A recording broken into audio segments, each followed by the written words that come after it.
se eu tivesse 18 anos, ou seja, 0 bala, 0 quilômetros, como é que eu começaria? Vamos lá, o primeiro ponto é como eu começaria. Em primeiro lugar, eu jamais teria um emprego. Eu jamais teria um emprego. E essa primeira afirmação, ela é engraçada porque, na realidade, eu nunca tive um emprego. A maioria de vocês já conhece a minha história, não é? E a minha história, todo mundo sabe que eu comecei a trabalhar numa escola de inglês. Não é? Meu primeiro trabalho, minha primeira experiência profissional foi trabalhando como vendedor numa escola de inglês. Isso em 1991. Eu tinha 19 anos de idade, não tinha nem 18. Eu comecei a trabalhar com 19 anos de idade. O que acontece? Aí muitos podem perguntar, Flávio, mas esse não foi o seu primeiro emprego? Não. Na realidade, foi minha primeira experiência profissional. Eu nunca tive uma carteira assinada. Eu nunca recebi férias, 13º, fundo de garantia, não é? Nunca tive licença. Ou seja, eu realmente não experimentei o modelo da CLT. Eu nunca tive um salário fixo na minha vida. Não é? Eu era vendedor, se eu vendesse, eu ganhava. Se eu não vendesse, eu não ganhava. Inclusive, até o dinheiro do transporte eu não tinha. Nunca tive vale-transporte na minha vida. Eu nunca tive plano de saúde pago pela empresa na minha vida. Eu nunca tive alguma coisa que eu tivesse algum medo de largar para poder empreender ou construir um negócio. Eu acho que isso é uma vantagem. Não é? Acho que isso é uma vantagem. Eu não precisei vencer o medo para largar um emprego para poder fazer um projeto, porque eu nunca tive um emprego, eu nunca tive um salário. Não é? Então, eu comecei a trabalhar num negócio que não era muito recomendável, né? Você trabalhar como vendedor, sem nenhuma garantia. Isso, do ponto de vista trabalhista, não é? Era um trabalho absolutamente informal. Não é? Não era um trabalho formal, era um trabalho absolutamente informal. No entanto, para mim, isso foi uma coisa muito positiva, porque eu nunca me senti tendo alguma coisa a perder. E também aprendi a produzir o meu ganho. Eu fui treinado num ambiente também onde eu tinha que produzir o meu ganho. Se eu não produzisse aquilo que eu tinha que produzir, eu não ganhava nada. No fundo, a minha primeira experiência profissional já foi uma experiência empreendedora. E eu considero que isso não deixou de ser também, para mim, um treinamento para que eu pudesse empreender. Eu trabalhei 4 anos nessa empresa, nesta condição. Eu fui gerente, depois eu fui diretor, e mesmo nesses cargos, o que aumentava eram as comissões. Era um trabalho 100% variável. Agora, preste bem atenção. Por que eu não teria? Se eu pudesse voltar na máquina do tempo, por que eu não teria um emprego? Eventualmente, muitas pessoas me perguntam, Flávio, vale a pena eu trabalhar numa empresa? Ter um emprego numa empresa, não é? Para aprender aquele trabalho e poder me desenvolver naquela área, para poder eu empreender naquela área, eu acho positivo. E eu não acho nem que esse pode ser considerado assim, um emprego de carreira. É um emprego provisório. Não é? Eu tive a possibilidade naquela experiência profissional como vendedor, aquilo ali foi a minha escola de vendas. Não é? Eu aprendi a vender. Ainda mais eu, que tinha 19 anos, era um cara absolutamente tímido. Minha timidez, assim, falar em público para mim era o terror. Não é? Falar, como eu estou falando aqui agora, para um grupo de milhares de pessoas, temos quase um estádio aqui de futebol me assistindo agora nesse momento, falar para um grupo desse tamanho, talvez me desse, sei lá, vontade de desmaiar, eu sair correndo. Eu sempre fui uma pessoa muito tímida. Então, aquela escola de vendas, ela também me ajudou a superar a minha timidez, me ajudou a eu me tornar uma pessoa mais autoconfiante, não é? Já que eu estava dentro daquele processo. Então, a primeira coisa que eu faria se eu tivesse 18 anos, que eu não faria, eu jamais teria um emprego. Por que eu jamais teria um emprego? Número 2, eu venderia algum produto. Eu escolheria algum produto. Vamos lá, eu tenho 18 anos, não tenho grana, tá? Não tenho grana, não tenho capital, não é? Para poder montar uma empresa. Eu faria o quê? Não é? Eu venderia algum produto. Eu escolheria algum produto. Aliás, a minha vida começou assim, vendendo um produto. O primeiro produto que eu vendia era relógio. Eu adorava relógio, não é? Então eu convencia, eu lembro que tinha um camelô no centro do Rio de Janeiro, que eu convencia ele a me emprestar uns relógios. Eu não tinha dinheiro para comprar relógio, não é? Eu não tinha dinheiro para comprar o relógio, não tinha capital de giro para poder comprar relógio. Então eu fiz uma amizade com o camelô e convenci o cara a me emprestar os relógios. Então ele me emprestava ali uns 10 relógios e eu vendia, ia lá, pagava ele. E o cara começou a confiar em mim. Então pegava 10, pegava 20, pegava 30 relógios, não é? Pegava relógio e vendia. Isso era uma experiência minha Uma experiência inicial, antes mesmo de trabalhar lá no curso de inglês, a primeira coisa que eu vendi foi relógio. Não é? Então, tive uma experiência de vender, uma experiência transacional de eu trabalhar com um cliente. Muita gente tem preconceito com essa história de vender. Muita gente tem esse preconceito. Mas, no fundo, se você quer empreender, amigo, cara, empreender é vender. Não é? A Volkswagen, se não vender, quebra. A Apple, se não vender, quebra. Todo empreendedor que tem a sua empresa e não vender, ela quebra. Então, a atividade básica de uma empresa é ter um produto e vender esse produto ou serviço. Se você quer ser empreendedor, mas você não quer ter a experiência de vender, você está perdendo uma oportunidade de iniciar pequeno o seu negócio. Porque o seu negócio não precisa ser uma empresa com um prédio, com 400, com 500 pessoas. Às vezes, o seu negócio começa com um produto que você está vendendo, com uma carteira de clientes que você começa a fazer e uma experiência de expandir o seu capital de giro através da venda de um produto. No meu caso, eu estou dando um exemplo aqui do camelô, que eu pegava dinheiro, que eu pegava ali relógio emprestado para poder vender. A minha segunda, depois eu evoluí, depois eu cresci. Não é? Quando eu evoluí, eu fui para o Paraguai comprar relógio. Então, eu cheguei, não é, comprar relógio do Paraguai e vender. Não é? Eu tinha, na época, talvez 18 anos de idade. Então, essa foi a minha primeira experiência com venda. Então, quando eu comecei a trabalhar numa escola de inglês, né, num trabalho absolutamente ali informal, a experiência de venda já era uma coisa que eu já tinha começado a desmistificar. Não é? Eu acabei não prosseguindo com o produto relógio. Acabou não sendo um produto que eu quis prosseguir, mas eu acabei conhecendo um outro produto, que foi o produto inglês. E nesse produto inglês eu fiquei de 1991 até 2013. Eu fiquei 22 anos vendendo curso de inglês. 4 anos numa empresa que eu tive ali a minha primeira experiência profissional e 18 anos com a minha própria empresa, não é? Começou com uma escola, chegou até 380 e poucas escolas funcionando em 5 países, com mais de 10 mil funcionários, quando eu vendi essa companhia para um grande grupo brasileiro, numa das maiores transações do setor de educação no Brasil. Mas tudo começou vendendo curso de inglês. Eu vou falar de todas essas etapas para você. Então, por exemplo, eu venderia algum produto, qualquer um produto. Aqui eu até dou um exemplo banal, picolé, bala, bombom. Você está pensando o quê? Que bom vende picolé. Você acha que quando eu falo picolé, vender picolé, que bom vende picolé. Ué, qual o problema se você for um vendedor de picolé? Você pode ter uma indústria de picolé vendendo no mundo inteiro. Certo? Então, a primeira coisa, você tem que acabar com essa história de preconceito. Preconceito com qual seja o seu produto ou qual seja a sua atividade. Se você quer empreender, se esse é o seu objetivo, e você quer com 18 anos começar uma carreira como essa, pô, cara, escolhe um produto, seja qual for. Tá? Que produto eu escolhi? Eu comecei com relógio. Depois eu troquei para inglês. E desse inglês eu engatei e fiquei 22 anos vendendo curso de inglês. Certo? Bom, vamos lá. Terceiro ponto.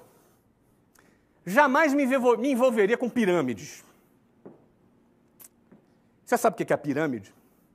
Pirâmide é aquele negócio de ganhar dinheiro fácil. Não é? Ganhe 5 mil por semana, aqueles anúncios na internet. Pirâmide financeira. Em primeiro lugar, pirâmide financeira é crime. Certo? É crime contra a economia popular. Jamais participaria de nenhuma pirâmide. E é importante você diferenciar o que é pirâmide de empresas de marketing multinível. São duas coisas diferentes. Qual é a diferença entre pirâmide e empresas de venda direta? Natura é uma empresa de venda direta. Avon é uma empresa de vendas diretas. Aí você tem empresas de marketing multinível, não é? Onde você tem um produto e vende aquele produto e várias pessoas ganham em diversos níveis. Qual é a diferença básica entre pirâmide e empresas de marketing multinível? Pirâmide, ele disfarça que tem um produto. Ele disfarça que existe um produto. Só que, no fundo, a empresa fatura pela adesão de novos adeptos ali daquela pirâmide. Então, o cara bota 5 mil, e aí outro cara de baixo bota mais 5 mil, aí vai dividindo aquele dinheiro, vai partilhando aquele dinheiro, quem está em cima vai ganhando, e uma hora essa bomba explode lá embaixo. Não é? Já marketing multinível, não. A empresa vive da venda de produtos. Aí você pode ter equipes, pessoas ganhando em cima de outras pessoas porque estão gerenciando equipes diretas, não é? São coisas diferentes. Muitas pessoas me perguntam, Flávio, marketing multinível é uma experiência de empreender? Eu responderia sim. Eu penso que marketing multinível é sim uma experiência de empreender. E marketing multinível pode ser também uma boa escola de venda, para você aprender a vender.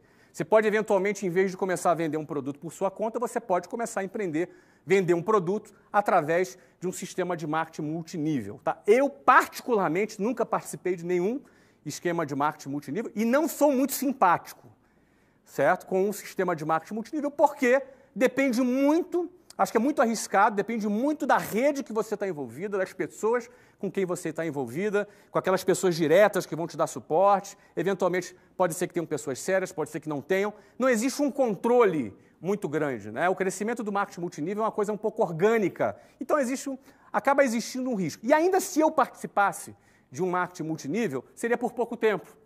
Eu não participaria por muito tempo. Talvez se eu participasse, seria para aprender a vender. Lembrando, eu tenho 18 anos agora, tá? Tenho 18 anos, o que eu faria? Não é? Então, talvez eu aprendesse a desenvolver técnicas de venda, ia começar a vender, mas depois eu ia partir para vender o meu próprio produto. Porque eu, Flávio, não participaria de um marketing multinível, porque eu me preocuparia em criar a minha própria marca. A minha própria marca.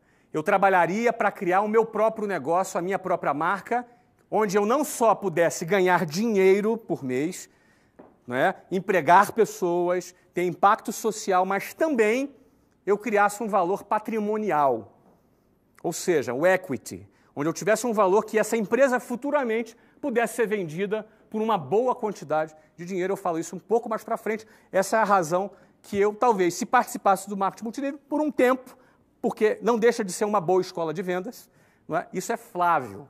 Tá? Não estou dizendo que se você participa de marketing multinível, se você curte, se você gosta, não estou falando mal, estou dizendo que Flávio, se participaria por um tempo como uma forma de aprender a vender, me desenvolver na área de vendas. Tá? Mas logo em seguida ia procurar trabalhar com o meu próprio produto e criando a minha própria marca. Então, o terceiro ponto, eu jamais me envolveria com pirâmides.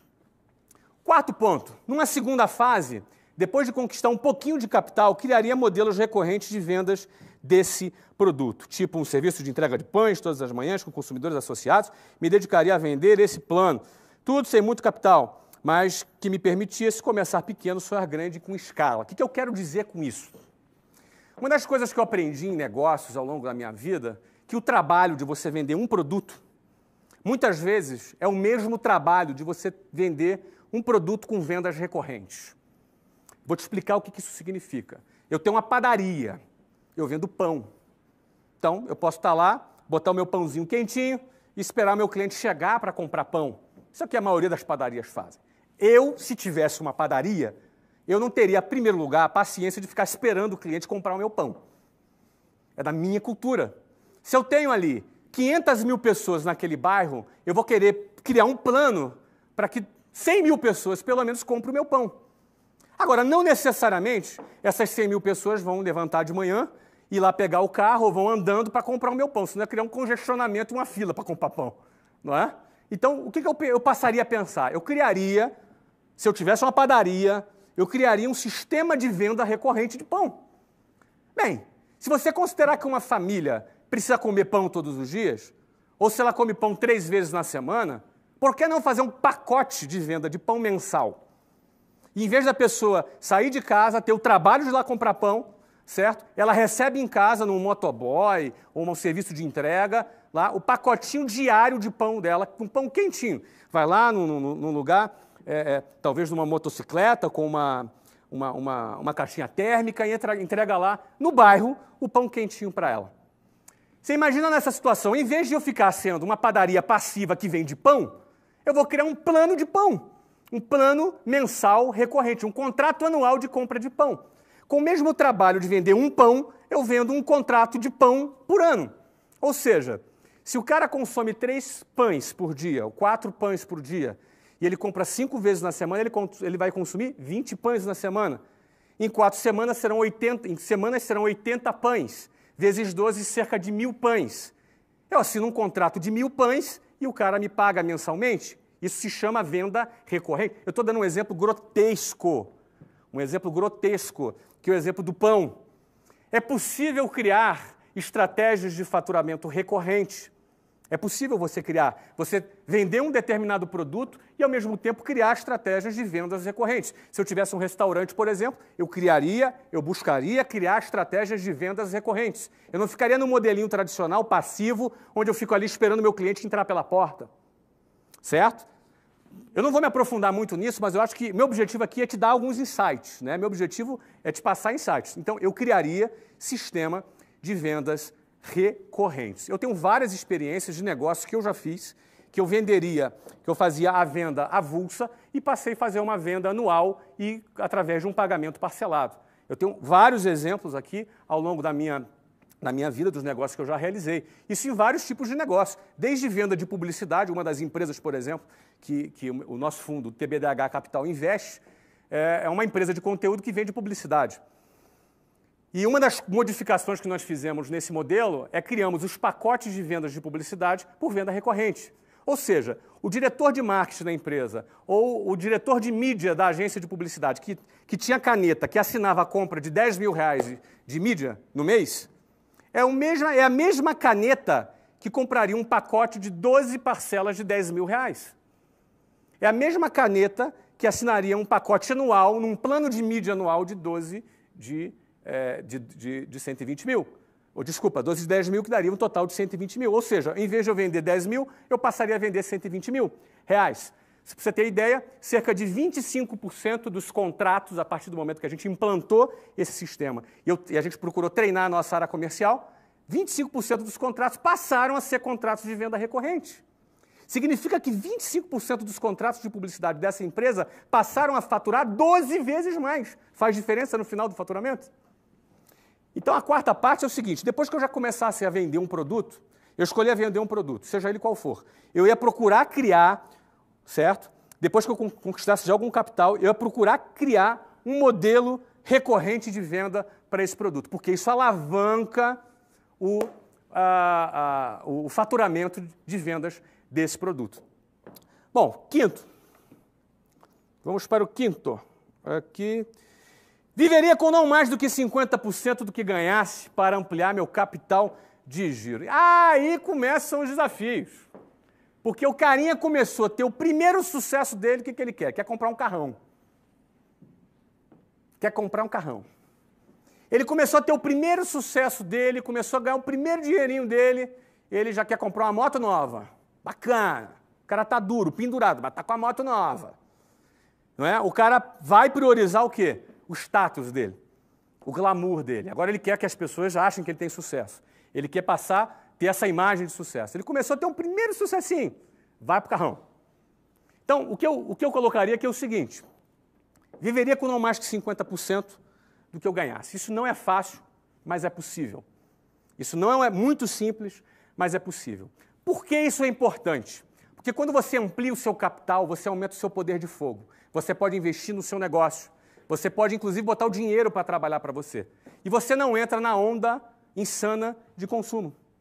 Aquela onda de consumo que as pessoas compram. Então, tem sempre um motivo para comprar, tem sempre uma oportunidade única para investir. Não é? Eu geralmente recomendo as pessoas guardarem 20%, não é, do salário. Mas aqui eu estou pegando pesado. No início, com 18 anos, o cara tem que guardar 50%. O cara mora com o pai ainda. Né? Tem 18 anos. Vai guardar 50%. Guarda 50% do salário, do salário, do ganho, né, que ele está ganhando ali no negócio dele, e guarda, aplica ou investe no próprio negócio dele. Não é? Fica com o teu carrinho velhinho, trabalha ali, né, reduz o teu custo fixo ao máximo possível, porque eu tenho 18 anos, eu quero crescer, eu tenho que ter capital, eu tenho que ter poder de fogo para poder investir mais e fazer o meu negócio crescer. Tá? Então, aí começa o desafio aqui, mas isso aqui é um fator super importante. Você viver com 50% do seu ganho. Adapta a sua vida a isso, cara. Adapta a sua vida a isso. Não é difícil. Você primeiro não ganha nada. Daqui a pouco você ganha alguma coisa. Pô, adapta a tua vida ao menor custo possível. Deixa que você vai ter um carrãozão bacana lá na frente, você vai ter uma vida muito mais confortável lá na frente. Não é? Você conquista a sua independência financeira quando você acumula um capital e você pode usar esse capital para investir e bombar ainda mais o seu negócio. Ok? Vamos para o próximo.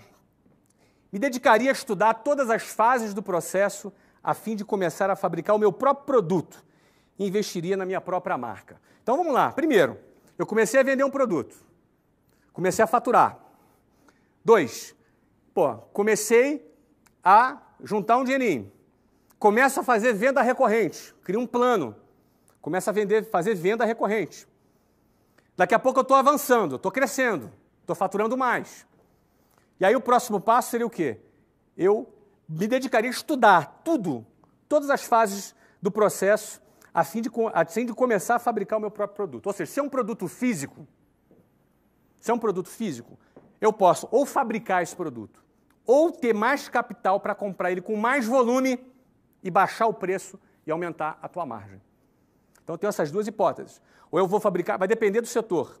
Tá? Se for serviço, é outro papo. Por exemplo, a área de curso de inglês era uma área de serviço. Eu não tinha que fabricar nada. Não é? Era uma área diferente. Mas se é um produto, ou tu vai fabricar o produto, vai buscar estudar todas as fases para você fabricar aquele produto, ou então você vai juntar um capital maior para você comprar em volume. Você pode chegar numa fábrica e, eu comprava X, eu vou comprar agora 100X. Aí você pega o teu custo, você consegue uma negociação muito melhor, você vai levar isso lá para baixo, não é? Você vai ter que ter um custo maior de estoque, ou então você pode até negociar o próprio estoque dentro da própria fábrica, isso vai depender muito da sua negociação. Mas o ponto é você começar a ter a sua independência, fabricar o seu próprio produto ou comprar ele em grande escala para aumentar a sua margem. Investir em minha própria marca, isso é chave.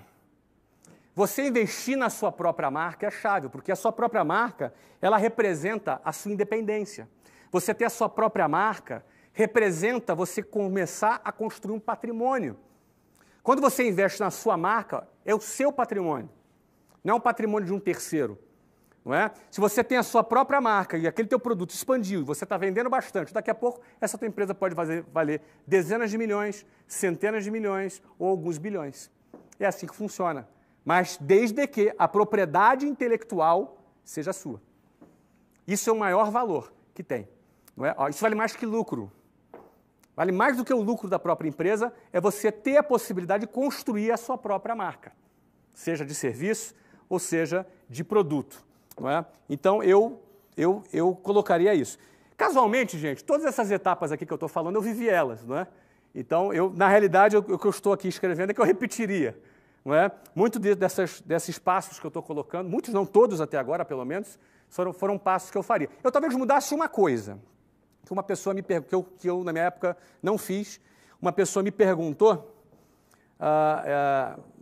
seria aqui nesse slide aqui, ó, ela me perguntou, venderia um produto, do 2, no 3, no 4, isso, entre o terceiro e o quarto aqui. A pessoa, aqui ó, no sexto, me dedicaria a estudar todas as fases do processo. A pessoa me perguntou, Flávio, você faria faculdade?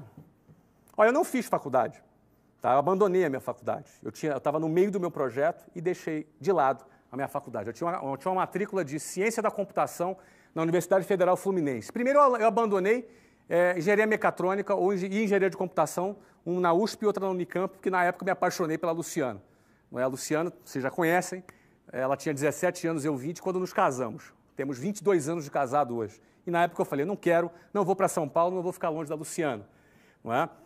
Só que quando eu comecei a fazer a minha faculdade de Ciência da Computação, comecei a trabalhar na escola de inglês. E aí o meu foco foi total naquilo. Eu modificaria uma coisa. Né? Se eu tivesse 18 anos, de novo, isso é o que eu faria para mim. Isso não é regra, não estou nem te sugerindo isso. Mas eu, Flávio, jamais passaria 4, 5 anos da minha vida numa universidade. Jamais. Jamais.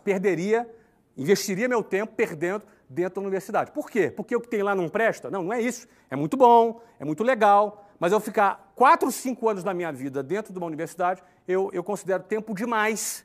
Não é? Em 4, 5 anos eu já tinha me casado e aberto minha empresa. Eu comecei a trabalhar com 19, com 23 eu abri o WhatsApp.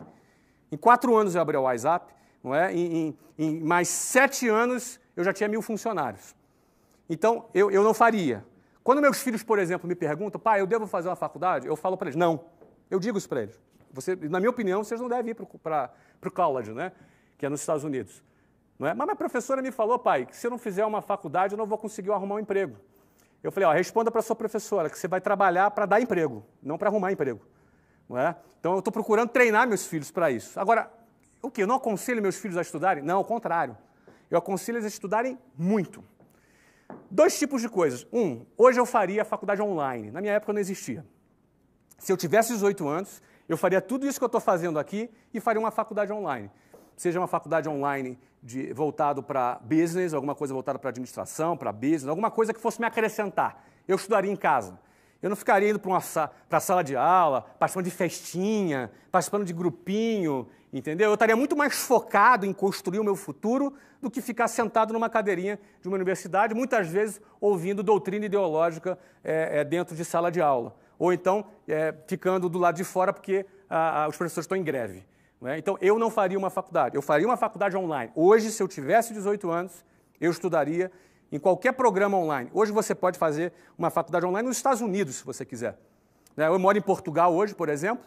A Luciana, minha esposa, ela está se formando esse ano em psicologia numa universidade americana.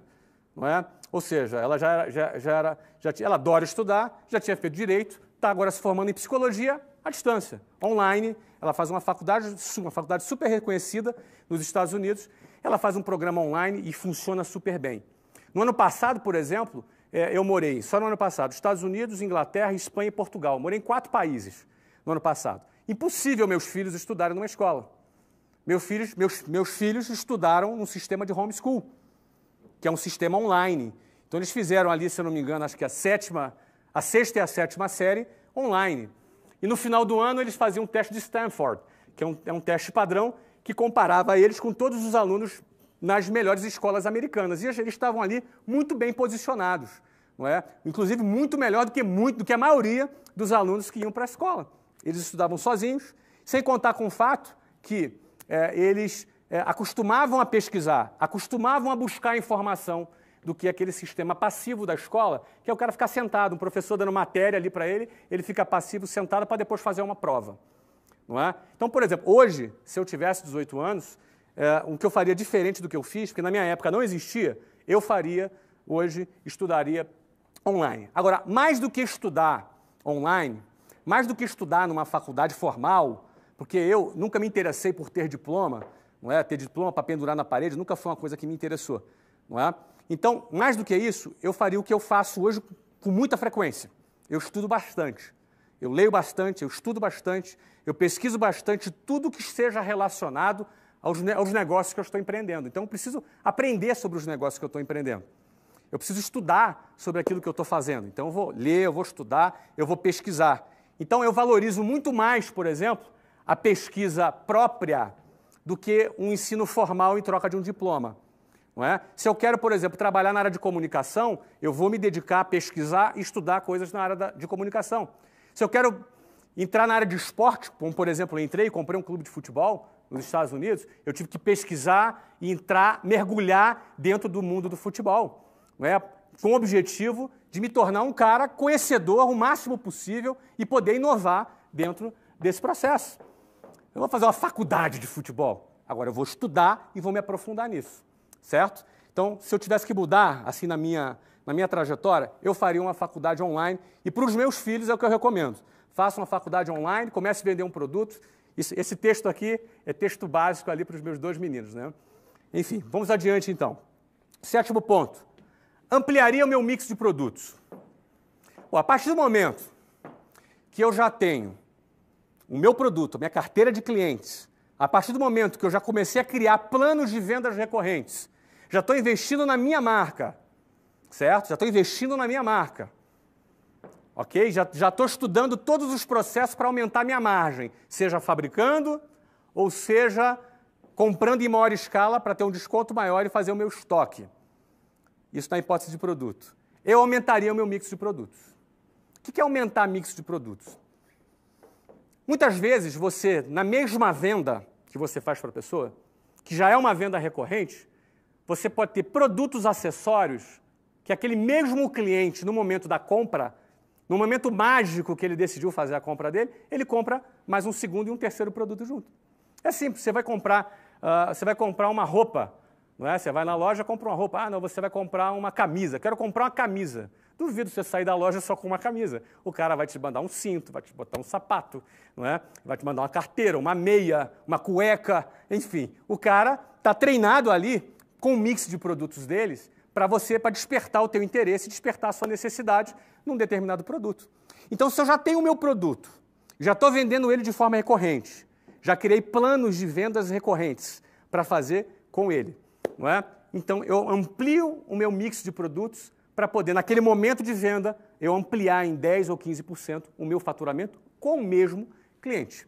Não é? Então, sétimo, ampliaria meu mix de produtos. E detalhe, com a minha própria marca. Oitavo, isso aqui é muito bacana. Criaria canais de distribuição alternativos, por exemplo, franquias online, venda direta, B2B, etc. Isso é muito bacana. Porque aqui eu começo a falar de uma coisa que me atrai muito.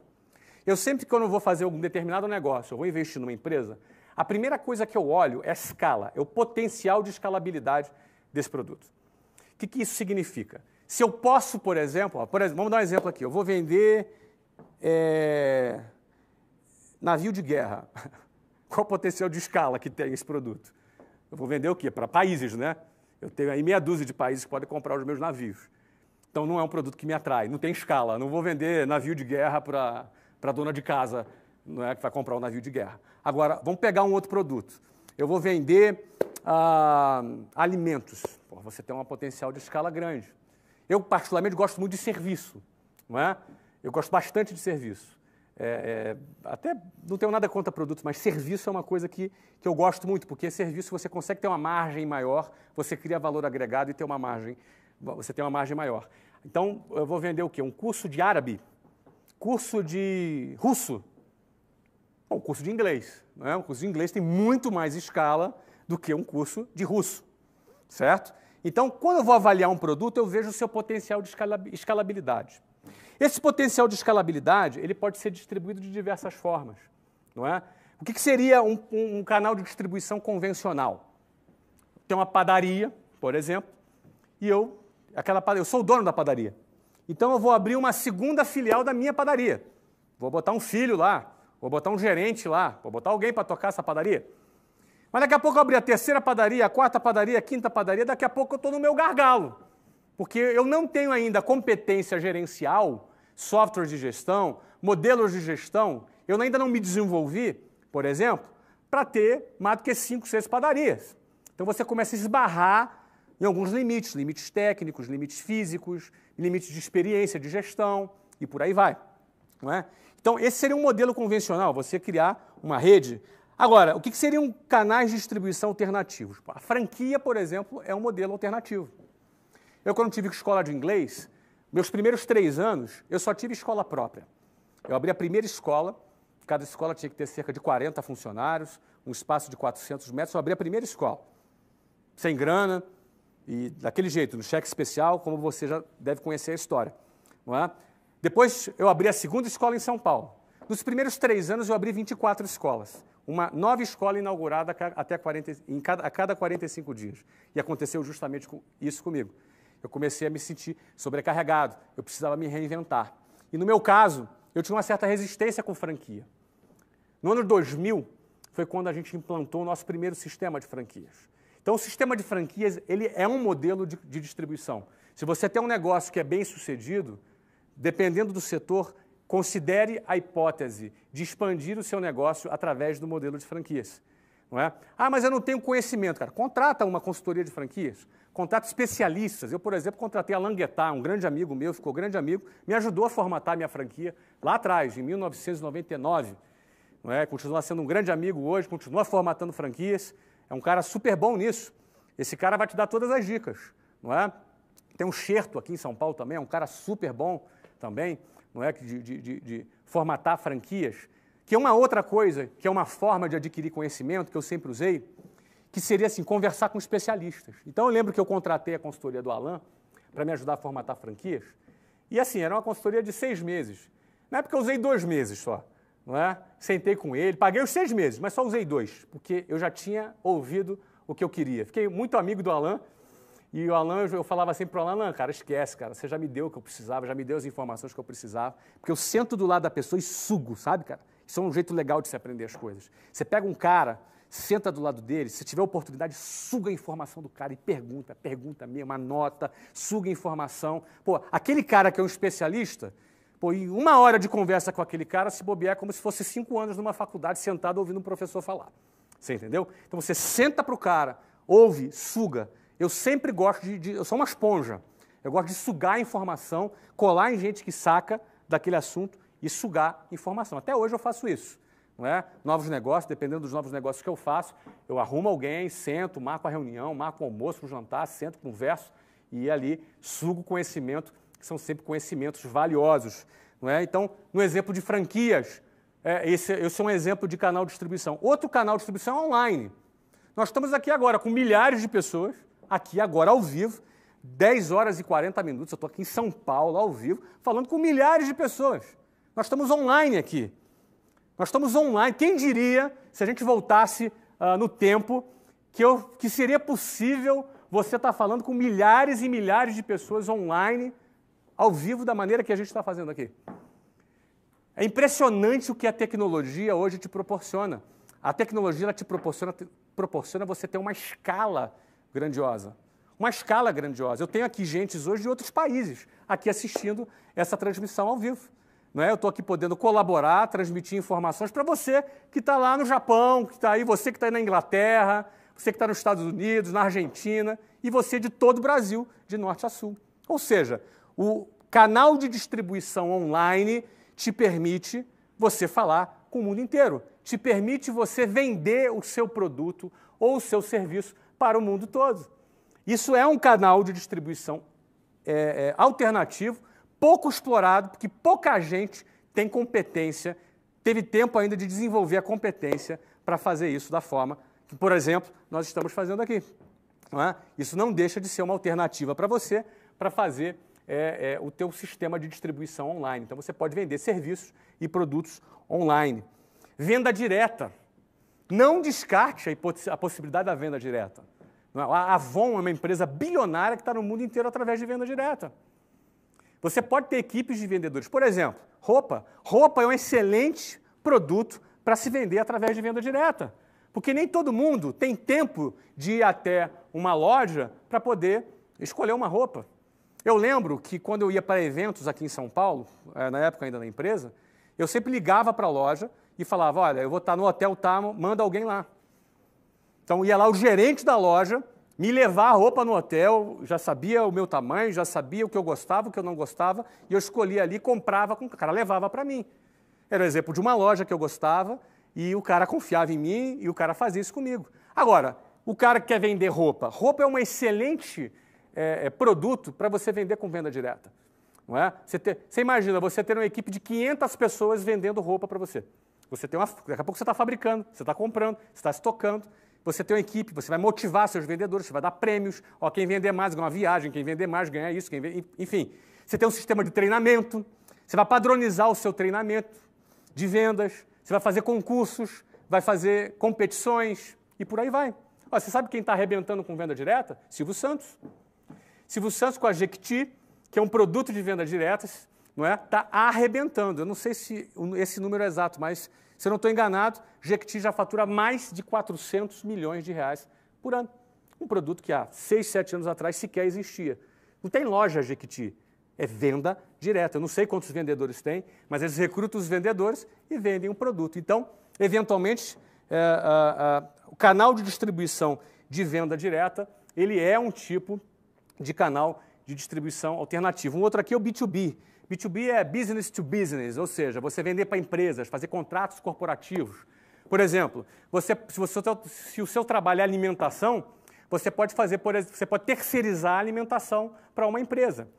Você pode ter produtos que o seu cliente final, em vez de ser um consumidor final, não é, uma pessoa física, não é, que é o B2C, que é business to consumers, não é, você vai ter um produto que é o quê? Que você vende de B2B, de business para business. Você vai vender para empresas. O teu cliente final são empresas. Você pode criar, por exemplo, uma linha de produtos corporativos. Por exemplo, se você vende roupa, o que impede de você fechar com uma empresa para fazer apresentação de roupas para essa empresa, se for o caso de roupa. O que impede de você fazer isso? Você está em um escritório que tem 80 pessoas trabalhando com gravata e terno. Quantas pessoas não compram roupas ali? Não é? E por aí vai. Não é? Não necessariamente pense num modelo convencional, a lojinha que está pagando aluguel, custo fixo alto pra caramba. Dá glamour, meu amigo. Sacoleiro não dá glamour, certo?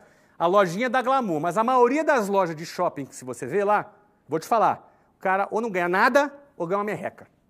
A maioria das lojas de shopping ou ganha muito pouco. Raras são as lojas que o cara ganha bastante. Raras. Raras. A margem é pequenininha, porque o custo fixo do shopping center é altíssimo. Então, se eu vendesse roupa, por exemplo, se eu tivesse algum negócio de roupa, a última coisa que eu ia querer da minha vida é ter loja em shopping. Talvez criasse um modelo de venda online, talvez criasse um modelo de quiosques em shoppings, não é? Ou criasse um modelo de venda direta. Uma equipe de vendedores treinados para vender. Altamente estimulados, ganhando bem, ganhando prêmios, vendendo. Um exército de vendedores vendendo a roupa ou qualquer outro produto, não é? Ou seja, criaria canais de distribuição alternativos. Isso é que eu faria. Como eu fiz no meu negócio. Não é? Lá no meu negócio, eu tinha um sistema de distribuição alternativo que era venda direta. Meu curso de inglês, lá, 95% das vendas eram feitas pela minha equipe de vendas. A gente tinha cerca de 600 a 800 vendedores no Brasil inteiro vendendo os cursos. Aliás, eu comecei assim. Eu era vendedor de um curso em 1991. Quando eu montei a minha operação de escola de inglês, eu continuei tendo uma operação de venda direta.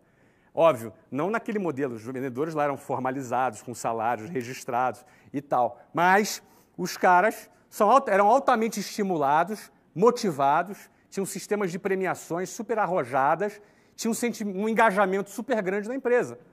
E a gente tinha 800 vendedores vendendo o curso. Eram, na época, cerca de 80 mil novas matrículas por ano que a gente fazia com aquela equipe. Então, você imagina, não é? Se eu ia ficar com um cursinho de inglês ali com a placa matrículas abertas. Não, a gente tinha modelos, não é? A gente tinha canais de distribuição alternativos. E a venda direta era uma delas. Também tinha franquia como canal de distribuição alternativo. Eu também vendia online.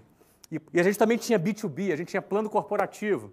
Então, canais de distribuição. O mesmo produto que você tem, você pode vender por diferentes canais de distribuição. É como se cada canal fosse uma empresa diferente. Você está crescendo o seu negócio, simplesmente ampliando o número de canais de distribuição que você tem. No auge da companhia, venderia para um fundo, banco ou concorrente, embolsando uma enorme liquidez. Vou até beber uma água aqui agora.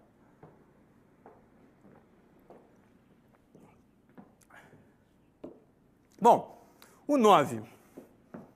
Venderia. Muita gente se apega. Muita gente se apega ao negócio. Deixa eu falar um pouco sobre isso. Eu vendia o meu negócio lá, eu amava meu negócio, eu amo até hoje. Mas o tempo de um empreendedor, ele tem um tempo definido num determinado negócio. Senão ou ele se acomoda, ou ele se desgasta, ou ele perde o brilho dele no olho. Principalmente se for um empreendedor mesmo, porque o empreendedor, ele se motiva construindo o negócio. O empreendedor, ele não é síndico de prédio, ele constrói prédios, mas ele não é síndico de prédio. Ele se motiva muito em desbravar, em criar, em inovar, em criar coisas novas. Muita gente, eu me lembro, quando eu vendi um negócio, não é? O nosso negócio foi vendido por quase R$1 bilhão, e algumas pessoas chegavam para a gente e falavam assim, puxa, Flávio, o que deu errado, hein? Você vendeu, né? Pô, tava com algum problema o negócio? As pessoas acham que porque você vendeu um negócio estava com problema. É o contrário. Isso é uma questão de cultura. Nos Estados Unidos, quando você vende um negócio, a primeira coisa que você ouve é parabéns. Por que parabéns? Porque quando você criou um negócio a ponto de despertar no mercado interesse naquele negócio, a ponto de ter criado um valor que um fundo, uma empresa profissional decidiu investir e comprar o seu negócio, isso é um reconhecimento muito grande. Não é? Sem contar que um negócio, geralmente, você vende por 10 vezes, em média, um múltiplo, 10 vezes o valor do seu lucro anual. significa o seguinte, que você pega o lucro dos próximos 10 anos e antecipa para o dia de hoje. É como se você tivesse ganhado 10 anos da sua vida. E você ainda tem a liberdade para construir o negócio que você quiser. Isso não tem nada a ver com você estar apegado ou desapegado. Eu continuo respeitando o negócio que eu fundei, eu continuo amando aquele negócio. É como uma filha, não é? Esse é o exemplo que eu costumo dar. Você tem uma filha linda, te beija, te abraça, não é? Quando você chega em casa, ela corre, te dá um abraço, pula no seu colo.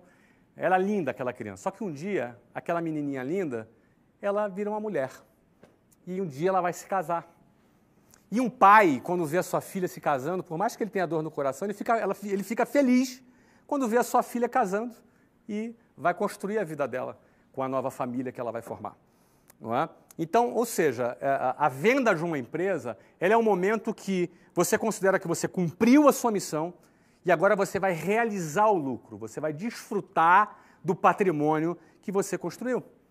Você vai desfrutar do patrimônio que você construiu. Então, você pega 10 anos futuros de lucro, antecipa, aquele comprador vai te pagar esse dinheiro todo, você vai ficar com uma enorme liquidez nas suas mãos, tendo cumprido a sua missão e tendo realizado o seu lucro. E você vai ficar feliz vendo aquela empresa sendo tocada por profissionais competentes e que vai tocar adiante aquele projeto.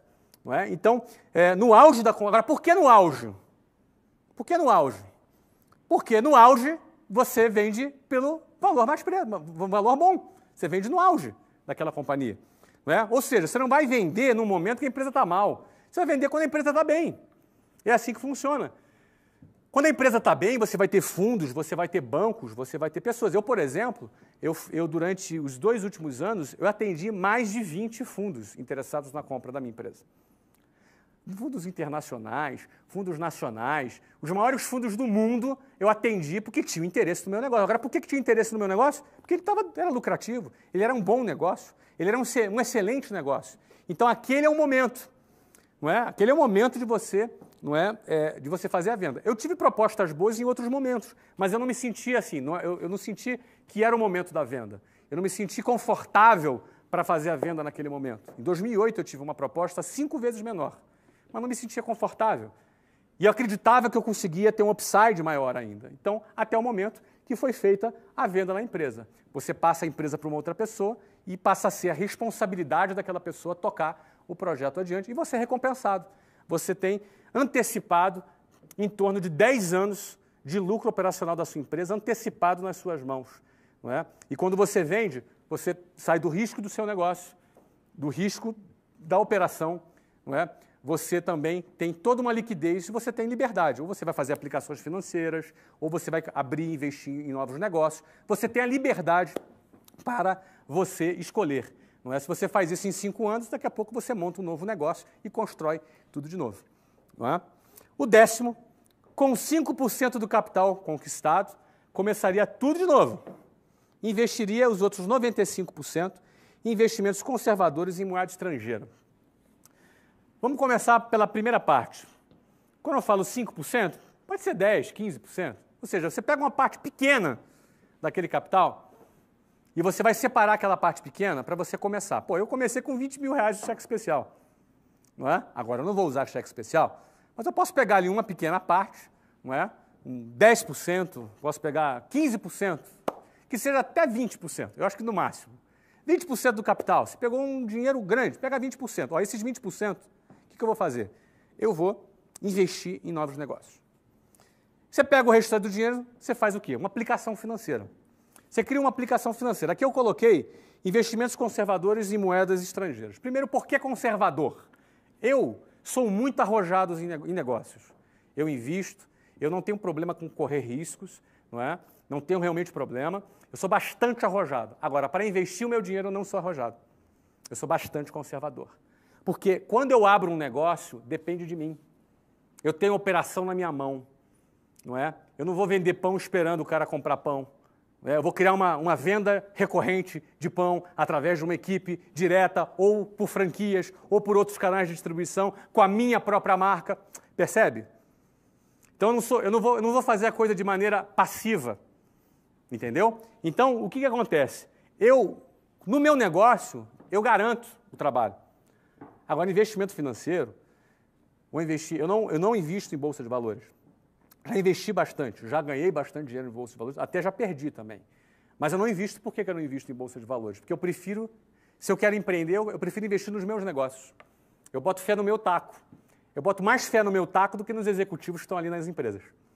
Então, eu prefiro investir nos meus negócios. Se é para eu investir em negócio, eu invisto nos meus. Eu compro os meus negócios. Eu invisto em novas ideias. Agora, eu aposto muito mais nisso do que investir em empresa que está sendo tocada por algum executivo. Certo? Então, eu prefiro investir no investimento conservador. E por que em moeda estrangeira? Hoje, nós vivemos uma flutuação de câmbio muito grande. Hoje, nesse momento, principalmente com as eleições, né, você percebe, né, dependendo do resultado da pesquisa, sobe a bolsa, cai o dólar, ou dependendo do resultado da pesquisa, cai a bolsa, sobe o dólar. E você, na hora que você investir o seu dinheiro, você não pode ficar à mercê do sobe e desce das pesquisas eleitorais. Você não pode ficar à mercê do sobe e desce do desempenho dos executivos das empresas de capital aberto. Não é? Eu não quero depender disso. Muita gente fala, não, mas você pode fazer uma análise fundamentalista associada com análise gráfica. Cara, eu não quero saber disso. Eu quero saber o seguinte, eu pego meu dinheiro, invisto no meu negócio, abro ele e vendo ele por 1 bilhão depois. Ponto. Isso eu garanto. Agora, eu garanti o que vão fazer lá na Bolsa de Valores, eu não gosto. Eu, Flávio, não estou dizendo que é errado. Você gosta de bolsa, investe em bolsa, ótimo. Eu, Flávio. Tá? Então, agora, eu pegaria o investimento conservador. Hoje, o que seria um investimento conservador em moeda estrangeira?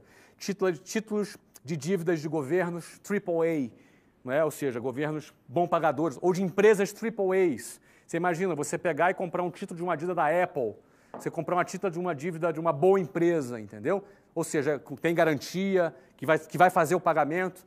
Você ganha isso aí 5% ao ano em dólar. Hoje no Brasil, você ganha numa aplicação conservadora, você pode ganhar entre 9% a 11% ao ano em real. Só que é o seguinte, só a inflação é 6%. Se você está ganhando 10%, tira 6%, 6,5%, que é a previsão da inflação, 6,7%, que é a previsão da inflação esse ano, já está dando 3,3% de rentabilidade. E aí tem um soluço no dólar, o dólar sobe 10%, tu perdeu dinheiro. Você ganhou 10%, mas perdeu 6,7% do dólar, perdeu mais 10% do câmbio. Então, nesse momento, eu faço um investimento conservador em moeda estrangeira, e uma boa moeda hoje para você fazer investimentos financeiros é o dólar. A economia americana cresce num nível de recuperação muito interessante, enquanto a zona do euro está em baixa e o real está instável, porque todo o mercado está em dúvida sobre o futuro hoje. Todo o mercado mundial, tá? Não estou falando de papo eleitoral não, tá, gente? Aqui estou falando de papo técnico, ok? Todo o mercado aguarda para ver o que vai acontecer no Brasil, porque dependendo do que acontece no Brasil, o dólar sobe e as ações caem e por aí vai. Então as pessoas estão procurando fugir do investimento no Brasil nesse momento. Isso acontece em todas as eleições, não é só nessa não. Todas as eleições o mercado fica nervoso, o mercado fica instável, porque ele fica cheio de incertezas. Então nesse momento, o meu caminho, o caminho que eu escolho é fazer investimentos conservadores, tá? Um título de uma dívida de uma empresa AAA por 3, 4 anos de vencimento, com 5% de remuneração ao ano em dólar. Não é? Sem contar com o fato que há previsões que o dólar pode chegar, isso é previsão, não é nada garantido, pode chegar na ordem de R$ 2,80. Não é? Ou seja, se você tem uma aplicação a 5% em dólar, você tem um bom resultado. Como é que você sabe disso? Fale com o seu banco, né? O seu banco tem que te orientar nisso. Se você eventualmente tem um banco que é fraco, procura um banco melhor, procura um private, um banco que vai te dar um atendimento num outro nível. Tá? Mas a 10 é o seguinte, com 5% até 20% do capital conquistado, você investe em novos negócios. Não é? Então vamos fazer um resumo rápido aqui. Tá? Primeira coisa que eu faria se eu tivesse 18 anos. Primeira coisa, eu não arrumaria emprego. Eu não quero ficar preso no emprego, viver com CLT ali, ganhando um salário. Não, eu ia ter o meu negócio. Então, para começar a ter o meu negócio, eu ia começar. Primeira coisa, vender o meu produto. Achava um produto qualquer para eu vender. Depois que eu fosse vender esse produto, eu ia procurar criar sistema de vendas recorrentes. Ou seja, em vez de vender um produto, vendo 12 no ano, não é?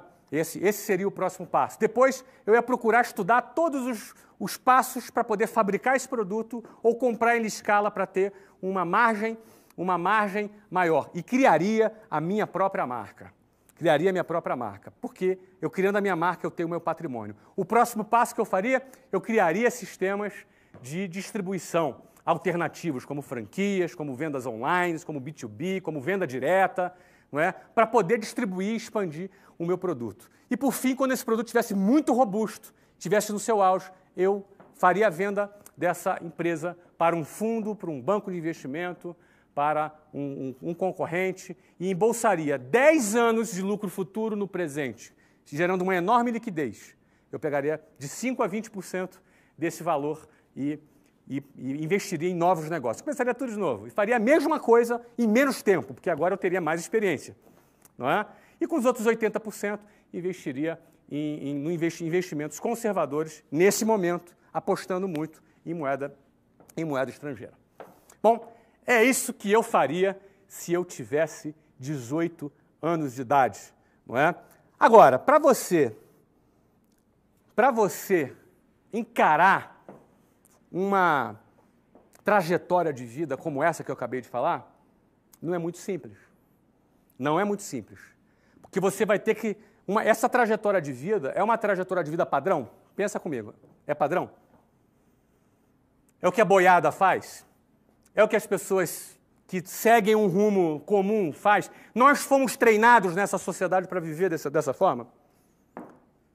O nosso aluno da escola e na universidade, ele é treinado para ter essa mentalidade, enxergar negócios dessa maneira? A gente sabe que não. Então, qualquer maluco que resolve tomar uma iniciativa para fazer a coisa dessa forma, ele vai ter que enfrentar um monte de problemas. Ele vai ter que enfrentar um monte de problemas. Eu quero falar agora, sabe quais são os problemas mais frequentes? Sabe quais são os problemas mais frequentes? Vamos lá? São 10 problemas. Eu não vou dar intervalo, não. Vamos uma atrás da outra. Vamos lá. Primeiro problema, o sistema convencional de ensino não prepara para nada disso. Essa é a realidade.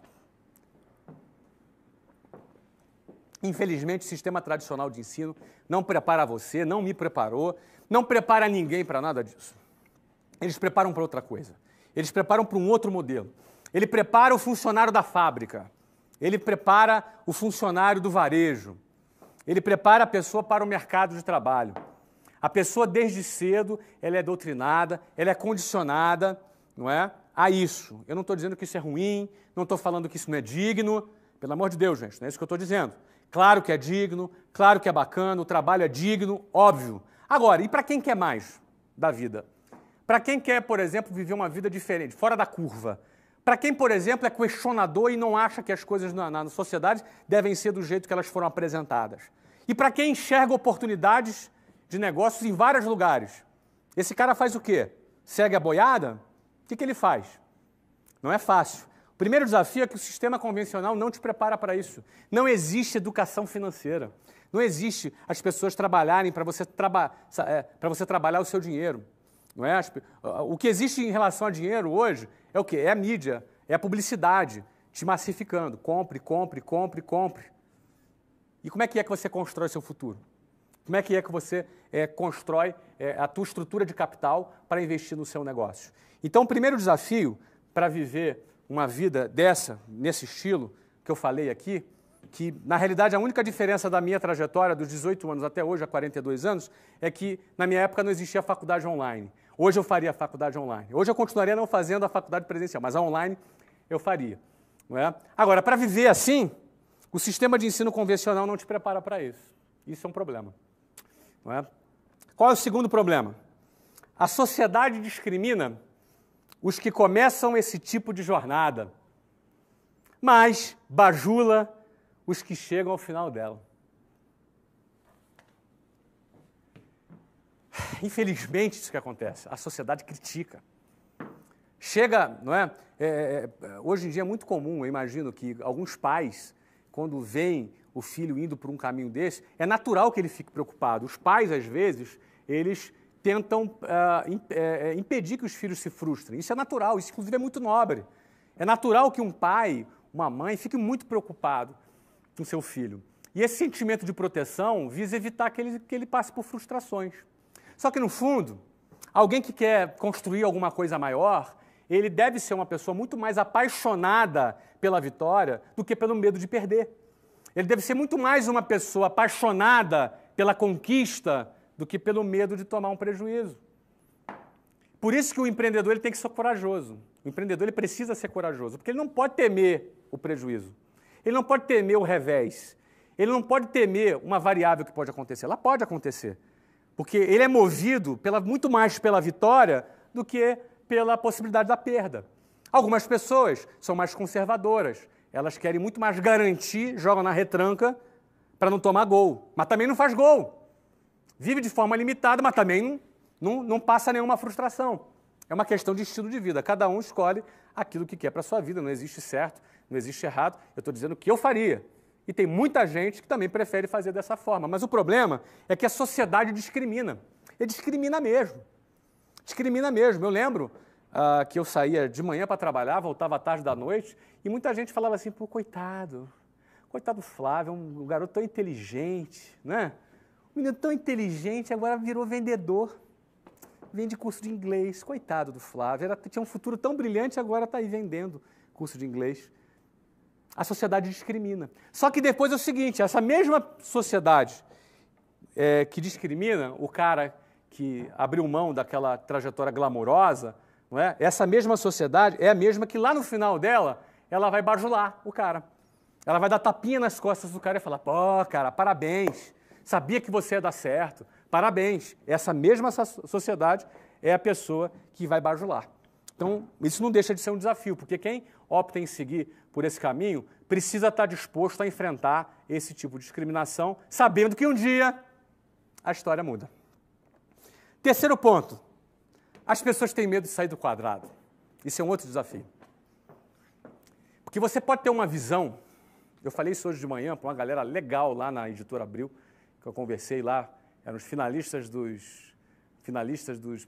prêmio Jovens Inspiradores, inclusive, sei que vocês estão aí assistindo agora essa apresentação, um abraço, foi um prazer estar com vocês hoje de manhã, não é? Mas, infelizmente, um desafio é que as pessoas têm medo de sair do quadrado. Porque dentro do quadrado é um lugar seguro. Junto com a boiada, você se sente mais seguro. Junto com o fluxo normal da sociedade, você se sente mais sob controle da situação. E é um desafio. Você sair do quadrado é um desafio. É cultural, sabe? Você nasceu. Então, você realmente... A atitude de sair do quadrado precisa ser uma atitude corajosa. E nem todo mundo tem a coragem de sair do quadrado. Nem todo mundo tem a coragem de fazer diferente do que a boiada faz. Infelizmente, esse é um desafio para que você implemente aqueles 10 passos que eu falei. Quarto desafio, você raramente terá apoio se disser que não quer mais seguir a boiada. Se confunde um pouco com o que eu acabei de falar agora. Dificilmente. Você chega para tua mãe ou para o teu pai e fala, pô, eu vou fazer um concurso público. Oh, muito bom, parabéns, isso aí. Agora você vai falar assim, olha, eu vou deixar a faculdade porque eu quero abrir meu negócio. O que vai acontecer? Hein? Você é muito sonhador, meu filho. Você é muito sonhador. Você tem que acordar para a vida. A vida não é desse jeito que você está pensando. Não fique chateado com isso. É normal você ter esse tipo de comportamento. É normal você ter esse tipo de preocupação.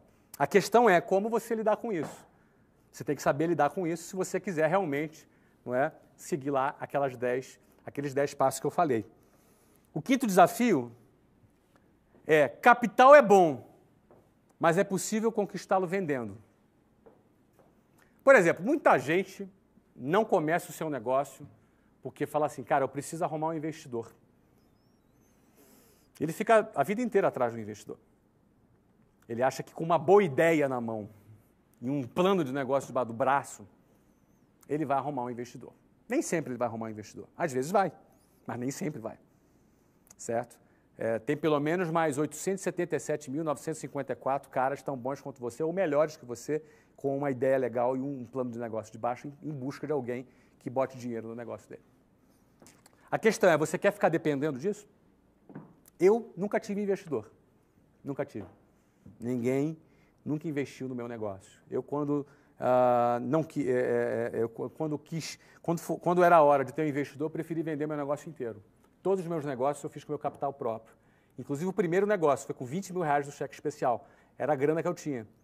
Só que é o seguinte, não é bem só os 20 mil reais do cheque especial. Era mais a grana que eu vendia, que eu gerava venda e gerava capital. Então, por exemplo, um exemplo básico, você vende relógio, vende um relógio. Com o dinheiro de um relógio, você pega o lucro e guarda. Compra mais um, vende um, vendeu o segundo, agora você tem dinheiro para comprar 2 relógios. Comprou 2 relógios, vende 2 relógios, compra o terceiro. Vendeu 3 relógios, compra o terceiro, compra o quinto. E por aí vai. Você faz capital vendendo. Estou falando de uma coisa básica, tá? Eu estou falando de uma coisa elementar. Isso vale para a empresa, isso vale para negócio, isso vale para startup, vale para o que for. Você precisa de 100 mil reais para abrir o seu negócio? Ah, você não tem a grana? Cara, vende. Arruma uma forma de você vender um produto e construir o seu capital. Fica bom de vender, porque capacidade de vender gera capital e te decreta a sua independência do tal investidor. Não é? A partir do ano de 2008, era um monte de investidor atrás de mim querendo comprar 20%, 30%, 40% do meu negócio. Eu não quis vender. Eu quis vender, na hora que eu quis vender, eu vendi 100%. Porque lá atrás, nenhum investidor bateu na minha porta para investir. Eu tive que pagar 12% de juros ao mês. Não é? Então, na realidade, capital é bom. É bom você ter capital, ter investidor.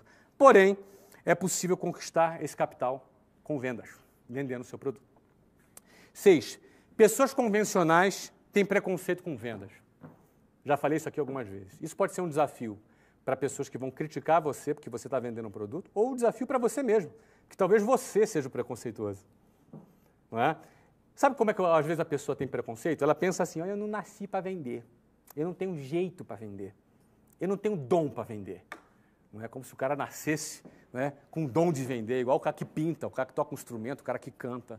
Mesmo o cara que pinta, o cara que toca instrumento, o cara que canta, ele pode aperfeiçoar a sua técnica para ser bom naquilo que ele faz. Então é possível você sim vender. Vender é uma atitude que você tem que ter quando você... Não é o prazer da venda, é o prazer de chegar onde você quer chegar. É o prazer de você chegar onde você quer chegar. O que faz alguém vender, eu, por exemplo, eu não tinha prazer em vender e às vezes alguém me trata mal, alguém me dá não, não é? Porque o vendedor ele ouve um monte de não. Então o meu prazer não era em tomar não e ficar tomando não. O meu prazer era o seguinte, era conquistar o meu objetivo. Não é? Eu trabalhava para conquistar o meu objetivo e não para ter prazer no meu dia a dia como vendedor. Aquilo ali era um estágio, aquilo ali era um momento da minha vida.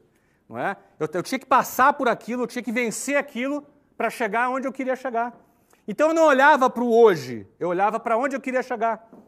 Se você olhar para o hoje, você vai olhar, ah, mas é difícil vender, você toma muito não, é chato pra caramba, não é? Eu não tenho prazer em fazer isso, não é?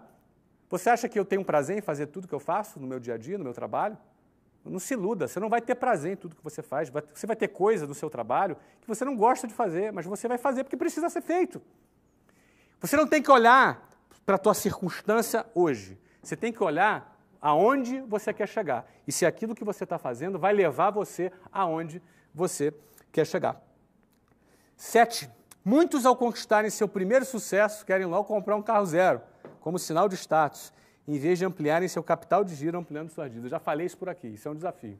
O cara conquistou o primeiro sucesso, o cara vai comprar o carro zero em 72 prestações. O cara vai pagar 5 carros no final de 6 anos. Mas o cara está com o carrão, entendeu? Cara, as minas começam a olhar para ele de forma diferente, entendeu? Então, o cara vive essa ilusão do status e fica escravo pagando 3, 4, 5 carros. Amigo, acorda, cara. Constrói teu patrimônio, constrói tua independência financeira, entendeu? Não entra nessa onda de consumismo, não. Fica acima disso. Bota o dinheiro para trabalhar para você. Ou então, fica escravo dele. Você tem essas duas opções. Próxima. Outros ficam apegadas e, por isso, perdem o timing para vender o seu negócio. Isso eu conheço algumas pessoas. Pessoas apegadas, não é, que tinham oportunidade de fazer uma venda, tinha um comprador, a pessoa queria comprar e a pessoa ficou apegada. Ai, não, mas eu criei esse negócio eu criei. Enfim, no fundo, o cara está acomodado com aquele negócio. Ele quer ficar agarrado com ele, como se aquilo fosse durar para sempre. Gente, o mercado muda. Um produto que hoje é necessário, amanhã ele não é mais. Um produto que hoje é tendência, amanhã ele não é mais. Se você perder o timing porque você ficou apegado, você vai ver, por exemplo, oportunidades para vender o seu negócio, que você poderia vender por 500 milhões de reais, daqui a pouco você vai ter que vender ele por 50. Eu já vi casos assim. Eu já vi casos de caras que tiveram a chance de vender seu negócio, foi entre 500 e 600 milhões de reais. Ele não vendeu. Hoje, ele está abraçado com o negócio não vai nada hoje. Não vai nada. Ele perdeu o timing. A hora era aquela e ele perdeu o timing. É importante entender que vender um negócio não é porque ele está ruim, não é o contrário. Você tem que pegar um negócio bom e vender um negócio bom.